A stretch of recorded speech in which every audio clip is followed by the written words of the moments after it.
Oke, udah.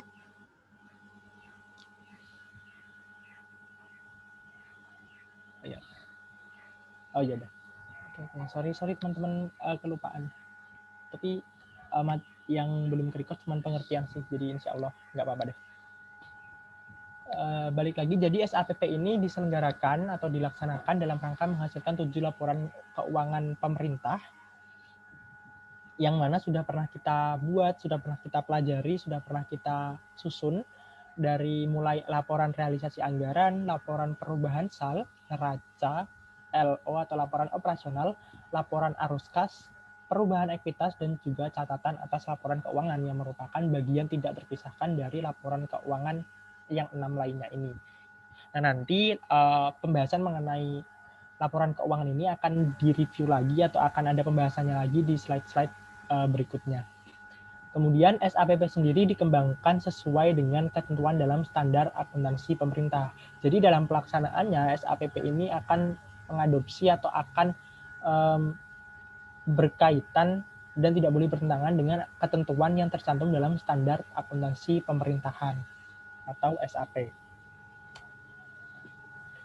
Tujuan dilaksanakannya atau diselenggarakannya SAPP atau Sistem Akuntansi Pemerintah Pusat yang pertama adalah menjaga aset pemerintah pusat dan instansi-instansinya. Jadi nanti di SAPP ini ada yang namanya ada dua sistem yang dibawahi SAPP, itu ada sistem akuntansi BUN dan juga ada sistem akuntansi instansi kementerian lembaga, yang mana salah satunya adalah ada mengenai pengaturan BMN atau barang milik negara, dan itu tujuannya adalah untuk mengamankan aset pemerintah pusat dan instansi-instansinya. Kemudian yang kedua adalah menyediakan informasi yang akurat dan tepat waktu tentang anggaran dan kegiatan keuangan pemerintah pusat untuk menentukan ketaatan terhadap otorisasi anggaran dan untuk tujuan akuntabilitas. Seperti yang ada pada penjelasan slide sebelumnya tadi, yang diamanatkan oleh Undang-Undang Perbendaharaan tadi, bahwasanya SAPP diselenggarakan untuk menciptakan laporan keuangan yang transparansi dan juga akuntabilitas. Poin yang ketiga adalah menyediakan informasi yang dapat dipercaya tentang posisi keuangan suatu instansi dan pemerintah pusat secara keseluruhan. Jadi laporan keuangan pemerintah pusat karena sesuai dengan tujuan sebelumnya juga harus akuntabel atau harus dapat dipertanggungjawabkan, maka informasi yang disediakan dalam laporan keuangan ini harus dapat dipercaya oleh pihak-pihak yang memang dirasa membutuhkan informasi dari laporan keuangan pemerintah pusat tersebut. Kemudian yang terakhir adalah menyediakan informasi keuangan yang berguna untuk perencanaan, pengelolaan, dan pengendalian kegiatan keuangan pemerintah secara efisien. Selanjutnya ada ciri-ciri atau karakteristik dari SAPP. Yang pertama adalah basis akuntansi. Basis akuntansi atau laporan keuangan pemerintah menggunakan basis akrual seperti yang tercermin dalam laporan operasional, laporan perubahan ekuitas. Selanjutnya, basis kas tetap digunakan dalam menyusun LRA karena APBN yang ada di Indonesia masih disusun menggunakan basis kas. Oleh karena itu, basis kas masih tetap digunakan dalam menyusun laporan realisasi anggaran, yang mana ada komponen pendapatan, ada komponen belanja, dan lain-lain. Kemudian ada yang kedua adalah sistem pembukuan berpasangan. Sistem pembukuan berpasangan ini maksudnya adalah dalam pencatatannya akan dicatat jurnalnya itu debit dan juga kredit gitu. Untuk akuntansi atas anggaran dilaksanakan single entry atau pembukuan tunggal, yang mana kalau kita lihat di jurnal anggaran, jurnal finansial kan untuk akrual, jurnal anggarannya untuk yang berbasis kas itu dilaksanakan secara single entry. Meskipun ada debit kredit, itu salah satu pasangannya itu adalah akun penyeimbang atau kalau di Pemda kemarin kalau nggak salah estimasi perubahan SAL. Nah itu. Kemudian yang ketiga adalah desentralisasi pelaksanaan anggaran.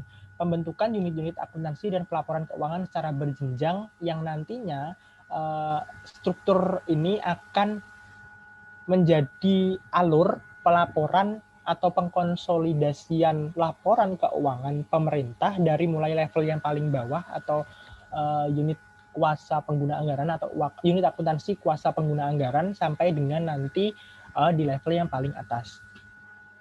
Kemudian bagan akun standar, yaitu yang berisi mengenai kodifikasi elemen transaksi, akuntansi, dan pelaporan untuk memudahkan penganggaran dan pertanggungjawaban. Kemudian standar akuntansi pemerintah yang berisi panduan dalam melakukan pengakuan, baik ada pengakuan pendapatannya gimana, pengakuan beban atau belanjanya seperti apa, dan juga pengukuran, penyajian, dan pengungkapan atas transaksi keuangan.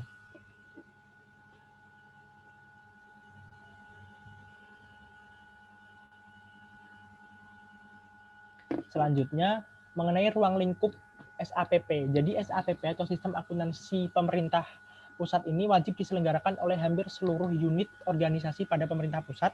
Kemudian unit akuntansi dan pelaporan keuangan pada pemerintah daerah dalam rangka pelaksanaan dekonsentrasi atau pelimpahan wewenang dari pemerintah pusat kepada gubernur serta tugas pembantuan yang dananya bersumber dari APBN. Tugas pembantuan sendiri adalah penugasan dari pemerintah kepada daerah dan atau desa atau sebutan lain dengan kewajiban melaporkan dan mempertanggungjawabkan pelaksanaannya kepada yang memberikan penugasannya tersebut atau pemerintah pusat.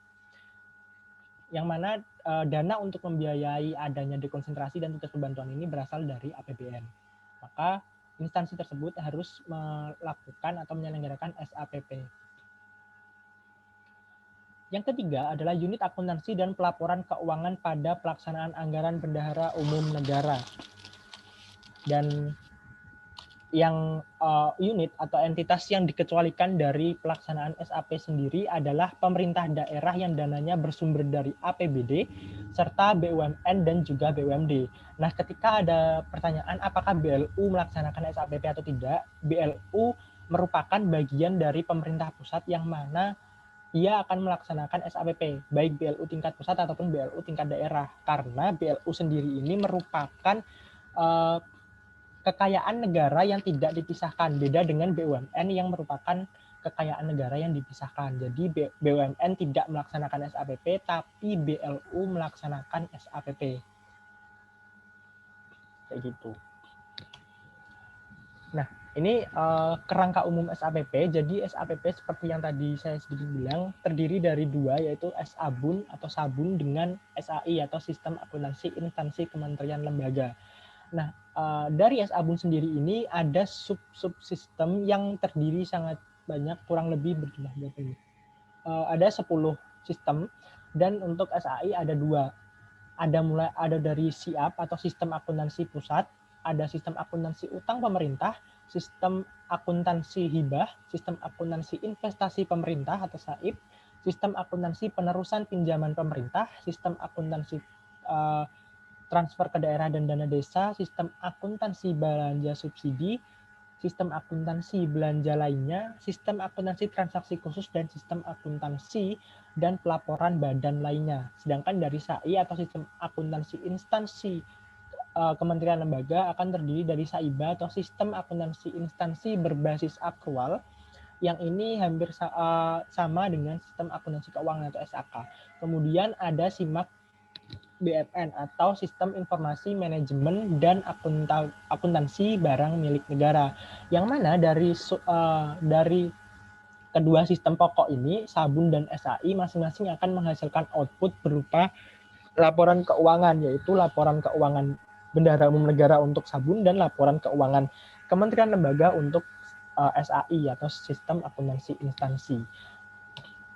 Nah, ini ada semacam diagram atau apa ya namanya, gambar ilustrasi mengenai ringkasan dari slide-slide sebelumnya.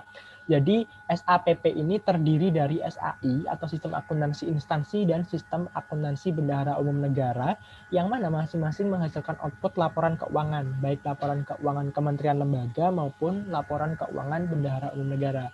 Yang nantinya kedua laporan keuangan ini ketika sudah dikonsolidasikan akan menjadi laporan keuangan pemerintah pusat yang akan diaudit dan diberikan opini oleh Badan Pemeriksa Keuangan. Apakah opininya WTP, WDP, tidak wajar, ataukah menolak memberikan opini. Seperti itu. Nah, Sistem akuntansi dan pelaporan keuangan BUN. Jadi sistem akuntansi dan pelaporan keuangan BUN itu terdiri dari 2 garis besar yang ada 10 tadi dikelompokkan lagi dari BUN yang khusus mengelola kas dan juga BUN yang selaku pengguna anggaran PA BUN. BUN pengelola kas diwakili atau diisi oleh sistem akuntansi pusat. Karena sesuai namanya dia pengelola kas, maka SIAP ini nantinya atau SIAP ini merupakan sistem yang bukan pengguna anggaran. Jadi dia tidak memiliki daftar isian pelaksanaan anggaran atau DIPA, sehingga dia tidak membuat atau tidak menyusun laporan realisasi anggaran dan otomatis juga tidak akan membuat laporan operasional. Untuk BUN selaku pengguna anggaran terdiri dari SAUP atau utang pemerintah sampai dengan transaksi khusus nanti. Nah, unit akuntansi dan pelaporan keuangan BUN dari mulai unit akuntansi dan pelaporan keuangan BUN akuntansi pusat dengan kode anggaran yaitu 999.00 yang diwakili atau yang dilakukan fungsinya oleh Ditjen Perbendaharaan. Kemudian ada pengelola utang pemerintah dengan kode anggarannya 01, BUN pengelola hibah dengan kode 02, BUN pengelola investasi pemerintah dengan kode 03, dan kalau kita lihat kode-kode ini itu sebenarnya berurutan dari mulai 00 sampai dengan 05, 07, 08, 09. Nah, tapi kenapa tidak ada 06? 06 itu awalnya kode anggaran yang digunakan untuk belanja subsidi dan juga belanja lain-lain menjadi digunakan ya untuk belanja subsidi dan juga belanja lain-lain yang sebelumnya menjadi satu dengan kode anggaran 999.06. Akhirnya dirubah, dipecah menjadi 99907 sama 9908 untuk belanja lain-lain. Nah, nanti penjelasan lebih rinci dari masing-masing sistem ini, masing-masing instansi ini akan dijelaskan di slide berikutnya. Sebelumnya ada unit akuntansi dan pelaporan keuangan BUN. Unit akuntansi dan pelaporan keuangan BUN secara hierarkinya dimulai dari yang paling bawah sini adalah unit akuntansi dan pelaporan keuangan kuasa pengguna anggaran bendahara umum negara atau WAKPA BUN. Di mana di WAKPA ini nantilah instansi yang akan menyimpan atau yang akan mendokumentasikan segala dokumen sumber.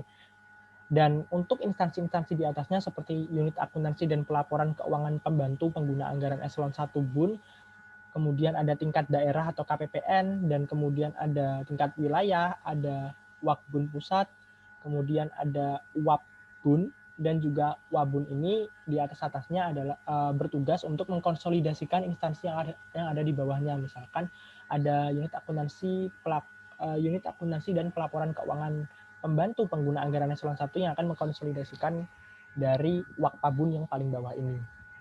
Jadi berjenjang dari yang bawah sini sampai ke atas. Sampai unit akuntansi pelaporan keuangan BUN atau yang dilaksanakan oleh Menteri Keuangan. Nah, ini penjelasan lebih rinci dari 10 sistem tadi, dari sistem yang ada di bawah sabun tadi, sistem akuntansi bendahara umum negara. Yang pertama adalah sistem akuntansi dan pelaporan keuangan pemerintah pusat atau SIAP. Nah, SIAP ini tadi seperti yang sudah dijelaskan, dia bukan merupakan unit pengguna anggaran sehingga tidak memiliki DIPA. Karena tidak memiliki DIPA dan tidak melakukan penggunaan anggaran, maka dia tidak menciptakan laporan realisasi.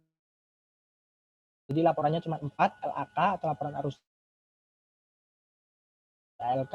Nah, SIAP ini sendiri nantinya dia ini bertugas untuk mengatur atau melakukan lalu lintas pergerakan uang saja. Jadi tidak ada dokumen anggaran yang dilaksanakan atau direalisasikan oleh SIAP ini. Nah, SIAP ini di WAKBUN daerah akan direpresentasikan dengan KPPN. Jadi dari mulai KPPN secara umum ataupun KPPN khusus, semua KPPN kecuali KPPN khusus investasi.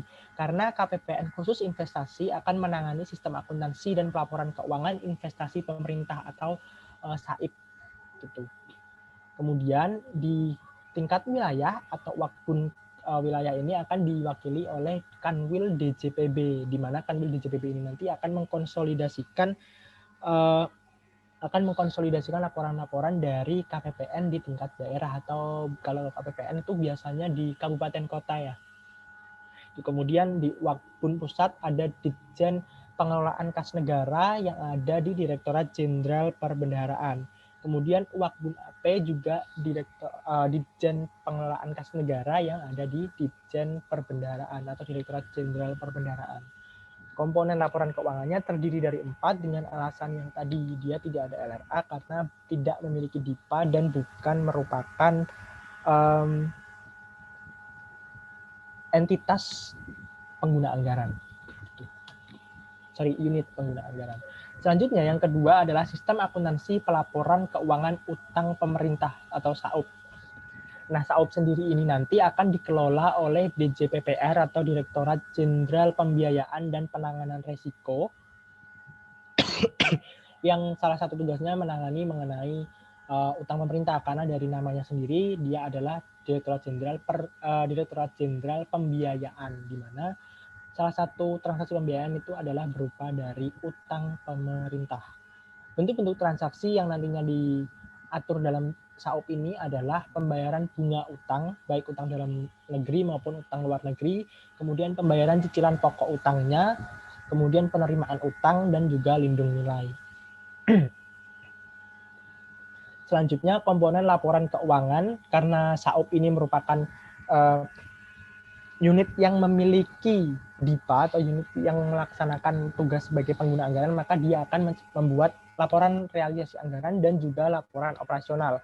Kemudian ada LPE, neraca, dan juga CALK.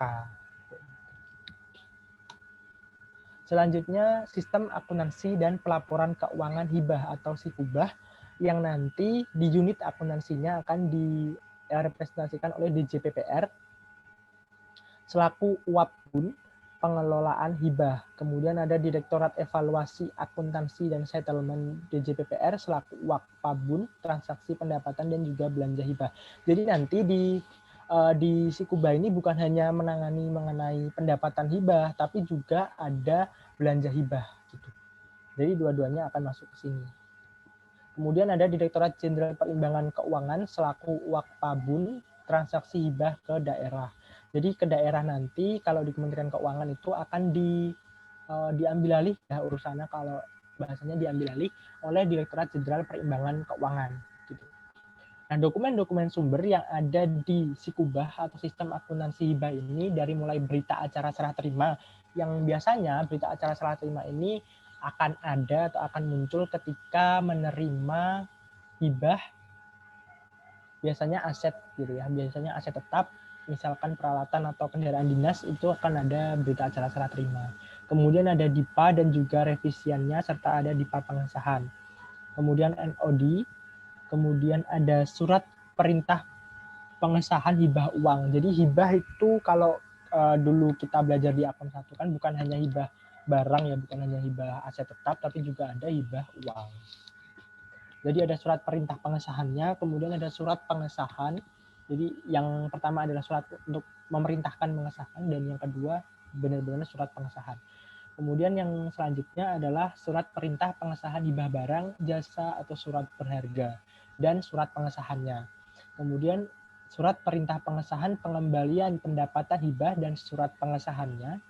Kemudian BAST ini tadi sama seperti yang atas. Kemudian surat perintah telah menerima hibah, surat pernyataan telah menerima hibah. Jadi nanti instansi atau unit yang menerima hibah, baik hibah uang ataupun hibah barang, dia akan membuat surat pernyataan bahwa ia telah menerima barang yang dihibahkan. Ada juga surat setoran pengembalian belanja atau surat setoran bukan pajak, serta memo penyesuaian. Nah, laporan keuangannya, karena SIKUBAH ini juga tadi merupakan entitas yang memiliki DIPA, di sini ada DIPA, jadi dia akan menyusun LRA dan juga LO, LPE, neraca, dan juga catatan atas laporan keuangan. Selanjutnya sistem akuntansi pelaporan keuangan investasi pemerintah atau SAIP, yang mana di unit akuntansinya akan dilaksanakan oleh DJKN atau Direktorat Jenderal Kekayaan Negara, Uapbun IP atau investasi pemerintah, serta ada Wakpabun investasi pemerintah. Dan tadi kalau di yang pertama tadi di SIAP kan disampaikan bahwasannya di SIAP itu semua KPPN, tapi kecuali KPPN khusus yang mengenai investasi, di mana KPPN yang menangani khusus investasi ini nanti akan berada di SAIP ini, yang mana mengatur mengenai sistem akuntansi dan pelaporan keuangan investasi pemerintah. Dokumen sumber yang ada di SAIP ini adalah dokumen anggaran, contohnya DIPA itu sendiri dan juga revisiannya kalau ada. Nah, karena dia punya DIPA, maka nanti dia akan membuat laporan realisasi anggaran. Gitu. Kemudian dokumen realisasi pembiayaan, contoh SPP, SPM atau surat perintah membayar, dan juga surat setoran bukan pajak tadi. Kemudian dokumen pencatatan pendapatan, belanja atau beban seperti SPP, SPM, SSBP, SKP, surat ketetapan pajak, laporan keuangan investi, dan juga risalah RUPS atau rapat umum pemegang saham. Karena yang namanya investasi pemerintah biasanya ada di BUMN gitu ya, biasanya investasi pemerintah ada di BUMN atau di instansi yang lain, dan biasanya instansi seperti BUMN itu akan menyelenggarakan RUPS, dan nanti isi dari pembahasan di RUPS ini yang akan jadi risalah RUPS untuk dokumen sumber SAIP. Kemudian ada memo penyesuaian dan dokumen lain yang telah dibersamakan. Laporan keuangannya selain LRA tadi sebagai bentuk implementasi karena SAIP ini punya DIPA, tapi selain itu SAIP juga membuat atau menyusun LO, LPE, neraca, dan juga CALK. Selanjutnya sistem akuntansi dan pelaporan keuangan penerusan pinjaman. Nah, jika kita lihat namanya nih, ini kan sistem akuntansi dan pelaporan keuangan penerusan pinjaman. Jadi salah satu contoh mungkin transaksi dari SAPP3 ini atau penerusan pinjaman pemerintah ini adalah ketika pemerintah menerima pinjaman atau mengadakan pinjaman luar negeri yang mana nanti akan diteruskan kepada pemerintah daerah. Pemerintah daerah itu bisa melakukan pembiayaan, tapi tidak bisa melakukan pembiayaan ke pengajuan atau pembiayaan utang luar negeri, karena sesuai dengan Undang-Undang Keuangan Daerah memang itu yang telah diatur. Jadi ketika pemerintah daerah ingin mengajukan pembiayaan utang luar negeri, itu harus melalui pemerintah pusat. Jadi seakan-akan pemerintah pusat yang akan bertanggung jawab atas pembiayaan luar negeri yang telah disalurkan kepada pemerintah daerah. Gitu. Memang sesuai regulasinya bahwa pemerintah daerah tidak boleh mengajukan pinjaman luar negeri atau pembiayaan dari luar negeri, dari Undang-Undang Keuangan Daerah kalau tidak salah. Kemudian unit akuntansinya ada Wakpbun DJPB atau Direktorat Jenderal Perbendaharaan. Kemudian Wakpbun P3 yang dipegang tugas atau kewenangannya oleh Direktorat SMI itu kalau tidak salah Sistem Manajemen Informasi DJPB ya, kalau nggak salah. Lupa singkatannya. Kemudian ada Wakpabun yang juga Ditjen SMI DJPB. Jadi kalau nggak salah ini Sistem Manajemen Informasi. Kemudian dokumen sumber, dokumen alokasi anggaran seperti DIPA dan juga revisiannya, karena SAPP ini ada DIPA, jadi nanti dia juga akan menyusun laporan realisasi anggaran. Jadi laporan realisasi anggaran ini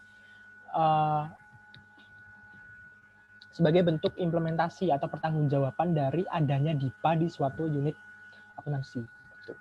Kemudian dokumen pencatatan piutang atau realisasi pembiayaan. Ada SPP dan juga SPM. SP2D ini seharusnya nggak ada titiknya.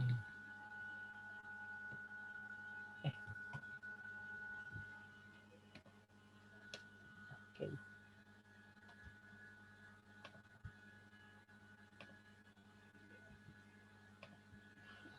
Ada mana tadi? SP2D, SP3, SPP APD, NOD tadi, kemudian ada surat setoran bukan pajak atau bukti setor kepada kas negara lainnya. Kemudian ada memo penyesuaian dan dokumen lain seperti WA, SPLN, nota debit kredit, SP2LN, SP4HL, dan rekening koran.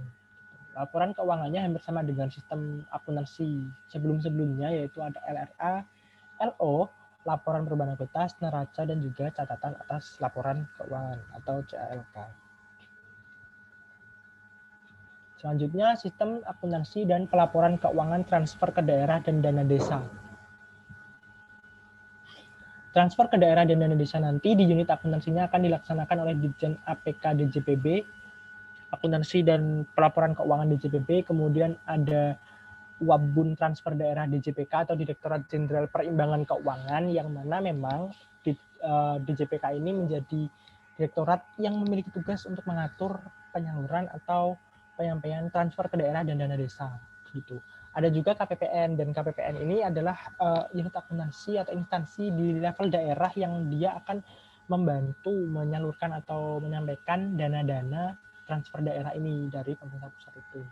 Gitu. Kemudian jenis-jenis transfer daerah dan dana desa ini ada dari dana perimbangan, meliputi dana transfer umum, ada DBH atau dana bagi hasil, dan dana alokasi umum, serta dana transfer khusus. Kemudian ada dana insentif daerah dan dana otonomi khusus, serta dana keistimewaan buat daerah Jogja. Nah, untuk penjelasan masing-masing dananya ini, masing-masing jenis dana atau transfer ke daerah dan dana desa ini, teman-teman bisa buka materi kalau tidak salah di PPKN 2, kalau nggak salah membahas mengenai dana-dana ini. Definisinya seperti apa, kemudian peruntukannya kayak gimana, syarat-syaratnya seperti apa, itu ada di PPKN 2. Seingat saya gitu, di PPKN 2. Dokumen sumber.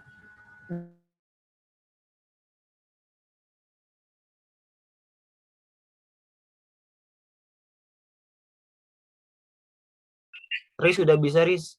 Itu udah jadi kos. Boleh masuk lagi roomnya.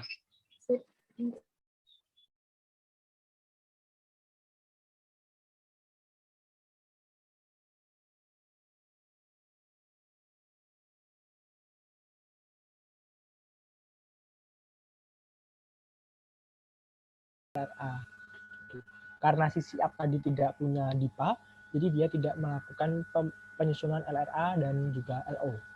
Otomatis juga tidak menyusun LO. Selanjutnya ada sistem akuntansi dan pelaporan keuangan belanja subsidi yang sebelumnya berkode 99906 menjadi satu dengan belanja lainnya. Belanja lain-lain. Sekarang dipecah, SABS ini memiliki kode anggaran 07 dan belanja lain-lain memiliki kode anggaran 08.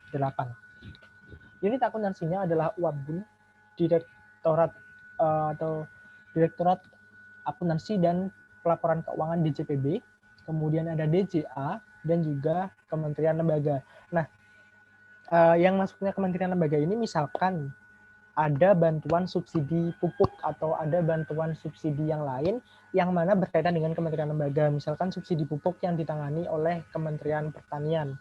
Nah, nanti penyusunan laporan keuangan konsolidasinya itu akan tetap dilakukan oleh Kementerian Keuangan, gitu.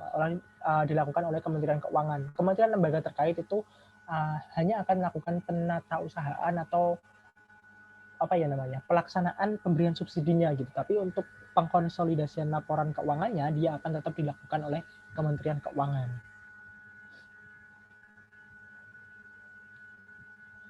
Kemudian dokumen sumber antara lain DIPA, kemudian dokumen pengeluarannya seperti SPP, SPM, dan SP2D atau surat perintah pencairan dana. Kemudian dokumen penerimaan seperti surat setoran bukan pajak yang nantinya kalau setoran negara bukan pajak itu masuk ke DJA gitu. Kemudian atau SSPB dan bukti setor lainnya yang sah. Kemudian ada memo penyesuaian dan dokumen pendukung lain. Laporan keuangannya sama, ada LRA, LO, LPE, neraca, dan juga CALK. Selanjutnya adalah sistem akuntansi dan pelaporan keuangan belanja lain-lain. Belanja lain-lain ini adalah belanja Kalau di definisi di akun 1 kemarin, itu adalah belanja yang tidak terprogram atau tidak terstruktur yang setiap tahun ada atau setiap tahun dianggarkan dan bersifat mendesak atau memang urgent banget dan tidak tertampung dalam kegiatan rutin kementerian lembaga. Jadi karena ini bukan merupakan hal yang rutin terjadi setiap tahun, maka ketika ada kejadian seperti contohnya misalkan pandemi ini, banyak kementerian lembaga yang kemudian sebelumnya tidak memprediksi adanya pandemi, maka anggaran-anggaran yang dikeluarkan atau yang digunakan untuk melakukan penanganan pencegahan pandemi itu biasanya berasal dari belanja lain-lain yang memang digunakan untuk kegiatan mendesak atau keperluan yang bersifat mendesak. Kalau di pemerintah daerah ada namanya belanja tak terduga. Kalau di pemerintah pusat ada belanja lain-lain atau SAPL ini. Unit akuntansinya adalah Ditjen APK DJPB, Ditjen Anggaran atau Direktorat Jenderal Anggaran, dan juga Kementerian Lembaga dari Wakpabun atau Kementerian Lembaga. Dokumen sumbernya seperti DIPA, dokumen anggarannya gitu ya, DIPA sebagai dokumen anggaran. Kemudian dokumen penerima, dokumen pengeluaran ada SPM dan SP2D, sama seperti sistem-sistem akuntansi sebelumnya. Dan dokumen penerimaannya juga sama, ada surat setoran bukan pajak, SSPP, dan surat setoran lainnya. Ada memo penyesuaian serta dokumen lain. Laporannya sama, ada 5, yaitu laporan realisasi anggaran sebagai wujud adanya DIPA, kemudian LO, LPE, neraca, dan juga CALK. Nah, ini ada sistem akuntansi dan pelaporan keuangan transaksi khusus.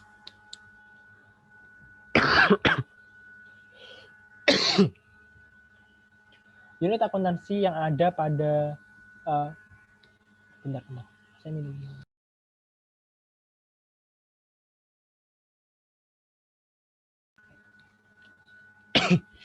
Unit akuntansi yang ada pada sistem akuntansi dan pelaporan keuangan transaksi khusus atau ATK ini ada di Ditjen APK DJPB atau akuntansi dan pelaporan keuangan DJPB.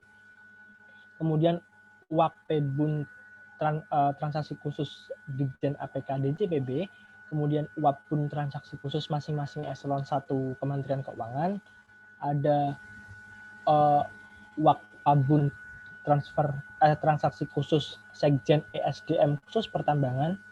Ini apa ya? Kemudian ada Wakpabun transaksi khusus Satker BUMN dan juga Satker Kementerian Lembaga. Nah, dari jenis-jenis transaksi yang ada di transaksi khusus ini yang nantinya akan kita pelajari di RPS itu adalah mengenai PNBP yang dikelola oleh Bendahara Umum Negara yang dalam hal ini adalah DJA. Itu yang akan kita bahas lebih rinci, dan buat transaksi jenis-jenis transaksi lainnya ini mungkin nggak akan dibahas secara rinci kalau tidak salah di RPS. Tapi jenis transaksi yang ada di SATK ini adalah misalnya pengeluaran yang berhubungan dengan keperluan hubungan internasional yang dalam hal ini DKF, kemudian pengeluaran yang berhubungan dengan pembayaran dukungan, kelayakan fasilitas dan penyiapan proyek. Jadi ketika pemerintah ingin melakukan pembangunan proyek misalkan, nah nanti untuk menjamin kelayakan dan fasilitas penyiapan proyeknya ini, kelayakan fasilitasnya, kelayakan infrastrukturnya, biasanya akan dilakukan di sistem akuntansi dan pelaporan keuangan transaksi khusus ini. Kemudian ada pengelolaan aset yang berada dalam pengelolaan Ditjen Kekayaan Negara atau DJKN. Kemudian ada belanja atau beban pensiun, belanja atau beban jaminan layanan kesehatan, dan lain-lain, dari mulai tunjangan hari tua dan lain-lain. Kemudian ada utang PFK pajak rokok oleh DJPK dan pendapatan dan belanja atau beban dalam rangka pengelolaan kas negara, utang PFK pegawai, dan juga suspend penerimaan DJPB. Untuk utang PFK ini mungkin sudah dijelaskan di Akpem 1 ya, bagaimana definisi utang PFK, bagaimana perlakuan utang PFK itu sendiri. Jadi nggak akan dibahas di pertemuan kali ini. Kemudian dokumen sumber, ada dokumen anggarannya berupa DIPA, kemudian dokumen pengeluarannya, dokumen penerimaan, menu penyesuaian, dan dokumen pendukung lainnya. Untuk dokumen pengeluaran dan penerimaan hampir sama dengan sistem akuntansi sebelum-sebelumnya, namun di sini tidak dijelaskan bentuk-bentuk dokumennya itu seperti apa, tapi hampir sama dengan sistem akuntansi sebelumnya. Nah, hampir sama kurang lebih seperti ini dokumen-dokumennya.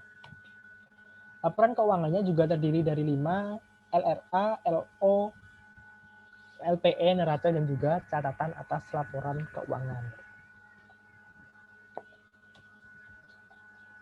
Selanjutnya, sistem akuntansi dan pelaporan keuangan badan lainnya atau SAPBL.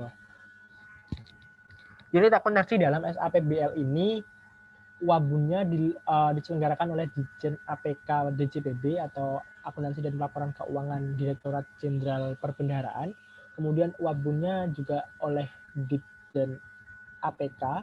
Kemudian ada 2 unit, yaitu ada unit badan lainnya bukan satker dan juga unit badan lainnya bagian satker. Untuk unit badan lainnya yang bukan satker ini akan menyampaikan laporan keuangan dan juga ikhtisar atas laporan keuangan. Tapi yang merupakan bagian satker, dia akan menyampaikan hanya ikhtisar atas laporan keuangan atau ILK ini. Kemudian laporan keuangannya sendiri itu ada LPE, neraca, CLK, dan juga ikhtisar laporan keuangan. Kemudian laporan keuangan Bendahara Umum Negara atau LKBUN. Untuk LKBUN ini inputnya itu tadi ada 2, yang di awal tadi ada BUN sebagai pengelola kas saja yang diisi oleh SIAP dan juga BUN sebagai pengguna anggaran yang diisi oleh 9 sistem lainnya. Nah, itu sebagai inputnya yang nantinya akan